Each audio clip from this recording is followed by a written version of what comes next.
J'ai eu la chance de naître dans une famille de restaurateurs. Ma grand-mère est la première restauratrice du Bénin. Je ne sais pas si peut-être vous connaissez le restaurant chez Maman Bénin. C'est ma grand-mère, c'est le premier restaurant du Bénin.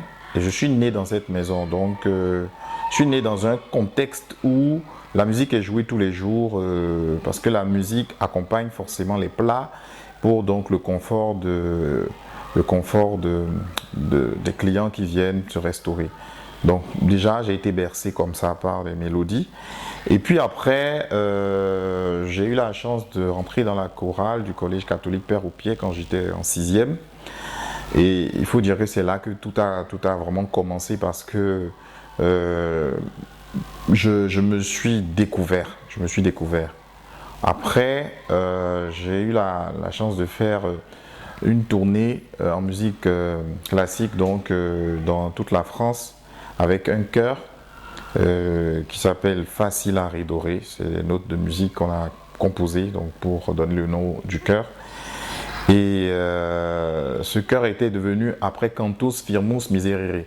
Et donc avec Cantus Firmus Miserere, on a fait le tour de la France et c'est de là que tout est parti. J'ai été repéré par des connaisseurs en musique qui ont trouvé que je ne devais pas faire de la musique juste un passe-temps et qu'avec la voix que j'avais, il fallait que je trouve un chemin. Et donc, rentrer à Cotonou après donc avoir profité des ateliers lyriques du Conservatoire de Paris. Donc, je suis rentré pour créer ma propre musique que j'appelle aujourd'hui l'afro-opéra, donc l'opéra en langue de chez nous, avec la musique de chez nous, avec l'histoire de chez nous, avec le patrimoine culturel de chez nous. Donc, c'est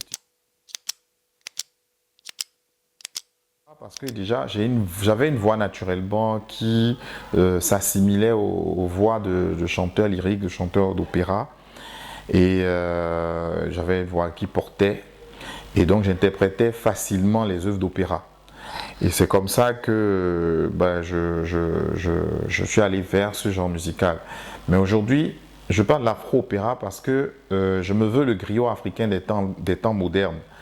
Et parlant de griot africain, donc je dois intégrer l'Afrique. Temps moderne, la musique est devenue, comment je vais dire, est devenue transfrontalière, est devenue universelle, est devenue, voilà, c'est un village, c'est quelque chose d'universel aujourd'hui. Et c'est donc le métissage entre la musique classique et les rythmes africains, et donc dans la musique noire et la musique occidentale. Et donc, parlant de musique noire, on a le blues, on a le jazz, on a beaucoup de genres de musique. Donc, Marion aujourd'hui n'est pas qu'un chanteur, c'est-à-dire que l'opéra que je fais, c'est un opéra teinté à l'africaine en fait. Et c'est d'ailleurs ce qui justifie certains de mes singles que vous pouvez aller découvrir, comme Tassi Rangbe. J'ai chanté l'histoire de la reine Tassi Rangbe. J'ai une chanson qui a été quand même enfin qui a buzzé quand même au Bénin, qui s'appelle Boteni. Et actuellement, je suis allé vers la compa, qui est une musique haïtienne.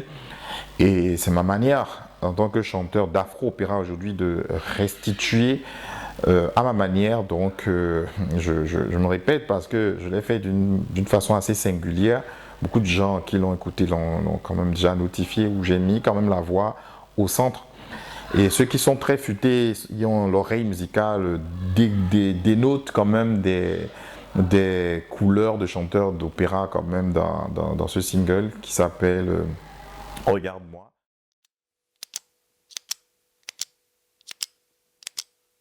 Bon, il faut dire au début, en fait, il y avait un climat, je dis climat parce que ceux qui m'entouraient avaient peur pour certains, d'autres n'y croyaient pas. Ils disaient que tu as une très belle voix, c'est de la grande musique, mais ça ne peut pas marcher dans notre environnement ici. Les Béninois sont... J'ai déjà estimé que les Béninois n'étaient pas prêts pour consommer ça. Donc il y avait ça, les gens qui m'entouraient qui disaient ça. Étant donné que la musique elle est spirituelle et je suis allé à la musique comme ça, Je ne vais pas dire comme certains, c'est depuis le vent de ma mère ou je sais pas, etc. Je suis allé à la musique comme ça parce que, comment je vais dire ça, c'est une connexion que j'ai eue.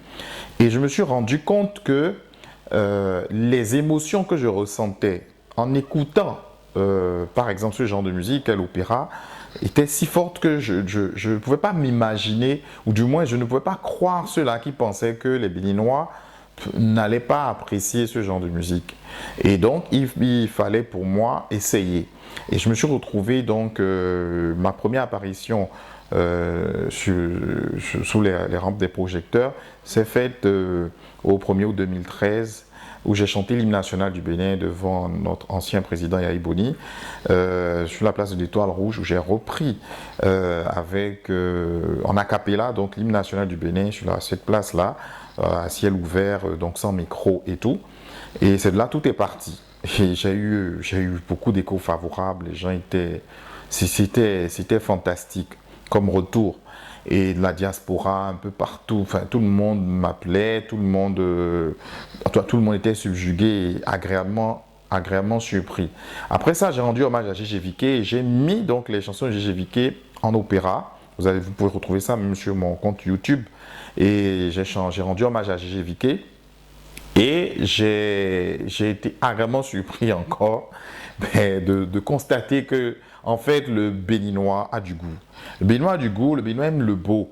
Et ce n'était pas normal que la musique classique, qui est la crème de la musique, que le Béninois ne puisse pas apprécier ça. Et quand on regarde même dans notre patrimoine ancestral, où nous avions quand même des griots, je veux dire des griots quand même, parce que quand on regarde de notre génération, c'est-à-dire de notre temps contemporain, paix à son âme, les gens comme Adjahoui, leur manière de chanter, leur manière avec la voix, avec donc de rendre la musique, ça a tout de similaire à la musique d'opéra, la musique donc classique. Et donc c'est tout à fait normal que que les Béninois aillent vers cela, accueillent ça favorablement. Et j'ai eu vraiment des retours fantastiques. Du coup, je suis passé de gala en gala, de cérémonie solennelle, officielle, etc. en cérémonie officielle. Et je me suis retrouvé sollicité sur beaucoup même en tant que consultant sur des émissions comme Acapella, comme plein de choses. Et c'est la preuve donc que les gens...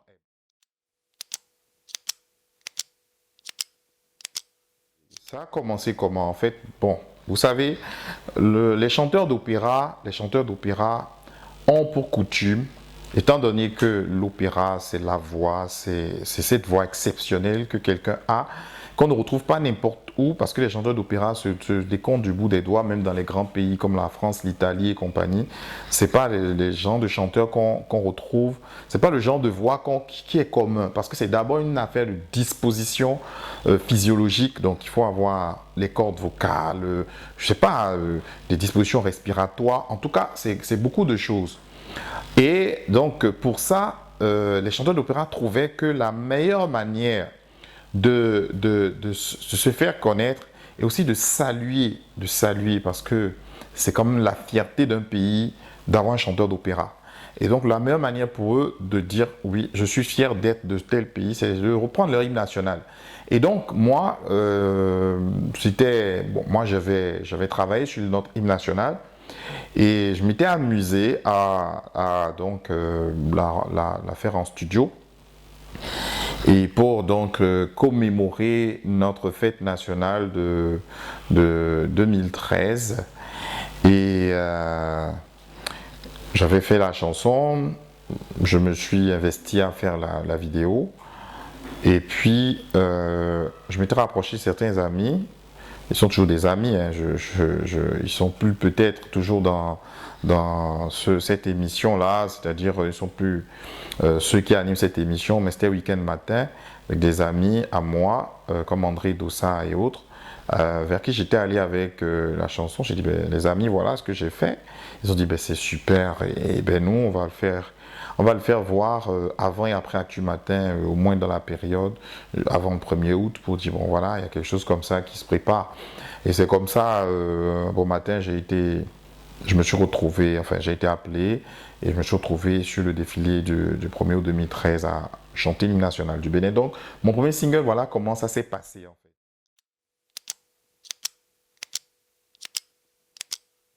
Marion Akpo, en tant qu'artiste, est pris comme une entreprise. Et donc, tout est géré comme une entreprise.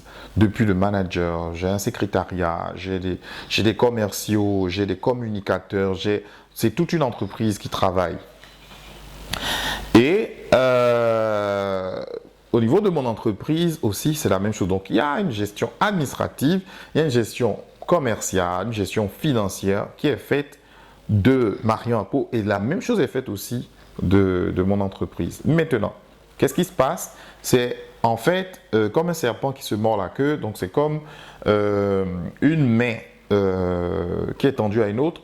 Donc Marion Akpo l'artiste, plus la visibilité s'accroît, s'affine, plus cette visibilité-là sert l'entreprise. Parce qu'à travers donc l'image que Marion Akpo dégage avec sa carrière, beaucoup de gens viennent à lui et demandent ou s'intéressent à lui au-delà donc de la musique.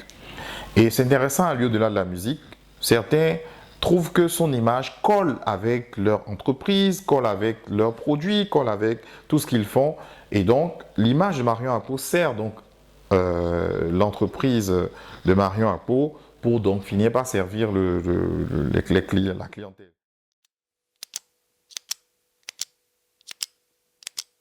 Alors, le showbiz béninois, il va de mieux en mieux. Il va de mieux en mieux. Nous, artistes, nous voulons qu'il aille mieux encore. Mais quand on regarde dans le rétroviseur, il y a quand même beaucoup d'efforts qui sont faits. Toutefois, notre showbiz gagnerait à être beaucoup plus ouvert d'esprit. Parce que l'art, c'est quelque chose où les muses s'expriment. Et malheureusement, notre showbiz est gangréné par notre côté un peu social,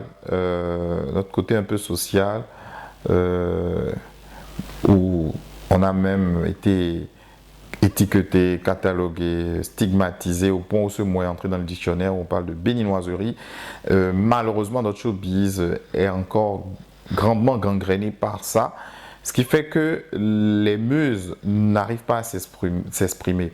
Ces muses-là qu'on appelle dans notre jargon, enfin dans nos langues ici, Aziza, ces Aziza n'arrivent pas à s'exprimer parce qu'Aziza n'aime pas cet esprit-là, n'aime pas ce climat-là. Et donc quand un artiste a le Aziza et qui n'arrive pas à préserver son Aziza de la béninoiserie, d'accord, après, voilà, ça impacte forcément sa carrière. Et cette béninoiserie-là, malheureusement, elle gangrène encore notre showbiz. Donc, il y a beaucoup d'efforts qui sont faits, mais on gagnerait à laisser les muses s'exprimer.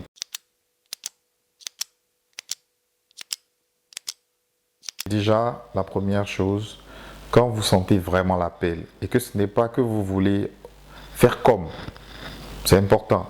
Si vous voulez faire comme, ce n'est pas la peine. Mais si vous sentez vraiment l'appel, la première des choses, c'est d'aller vers les aînés. Nous, on l'a fait. Et aujourd'hui, nous, on est beaucoup plus ouverts d'esprit que nous, nos aînés, qui ne nous ont pas donné toutes les chances que nous, on est prêts à donner aujourd'hui. Honnêtement, il y a beaucoup de jeunes artistes comme moi aujourd'hui qui tendent la main aux jeunes. Mais la génération des jeunes d'aujourd'hui, c'est vrai, nous sommes jeunes, mais nous sommes un peu plus grands.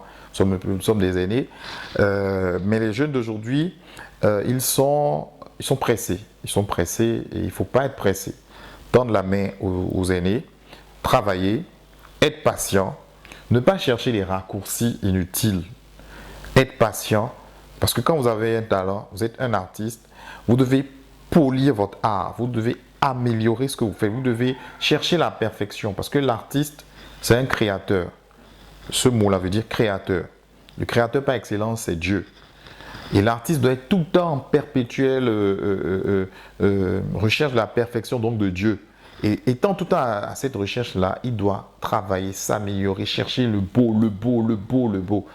Voilà. Et se faire encadrer, se faire entourer écouter les conseils des aînés, travailler, être patient, mais ne pas lâcher prise.